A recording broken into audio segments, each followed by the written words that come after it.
Rally నిర్వహించబడుతుంది 13-14 భవన నిర్మాణ కార్మిక సంఘం యొక్క జేఏసీ ఆధ్వర్యంలో బంద్ నిర్వహించడం జరుగుతున్నది. ఇవాళ మేము నంబర్లు అందరూ ర్యాలీగా హుజురాబాద్ పట్టణంలో తిరగడం జరుగుతుంది.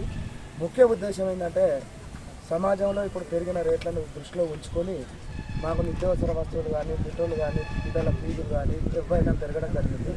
దాన్ని ఉద్దేశంలో ఉంచుకొని మేము కూడా రేట్లు పెంచడం జరిగింది.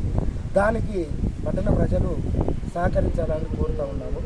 మా ముఖ్య ఉద్దేశం ఏంటంటే మాకు ఇక్కడ సంఘం పెట్టుకుని 2016 నుంచి రిజిస్ట్రేషన్ అయింది. ఇంతవరకు మాకు ఆఫీస్ అనేటువంటిది ఏం లేదు. మాకు ఆఫీస్కి ఒక గుంట జాగా కనుక గవర్నమెంట్ ఇచ్చినట్టయితే మాకు ఆఫీస్లో మేము మా కార్యక్రమాలు నిర్వహించుకుంటాం.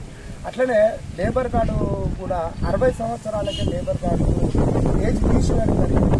ఒక కార్మికుడు 60 సంవత్సరాలు అంటే ఎంతో కొంత పని చేసుకుంటాడు. 70 వరకు కూడా ఆయన చిన్న చిన్న పనులు చేసుకొని ఆయన జీవన ప్రతి చేసుకునే అవసరం ఉన్నది. అందుకే ప్రభుత్వం 60 నుంచి 70కి వయసు పెంచాలని మా కార్మికుల తరఫున కోరుకుంటా ఉన్నాం గవర్నమెంట్. ఇంకొకటి మీ పేదవాళ్ళు ఉన్నాం, ఇలా చేసుకునే పరిస్థితుల్లో ఉన్నాం, అర్హులైన నంబరు సోదరులందరికీ ఇందిరమ్మ ఇల్లు గవర్నమెంట్ కనుక సహకారం చేస్తే మాకు మంచి చేసినట్టు మేము భావిస్తాం. మా కార్మికులను గవర్నమెంట్ ఆదుకోవాలని కోరుకుంటా ఉన్నాం.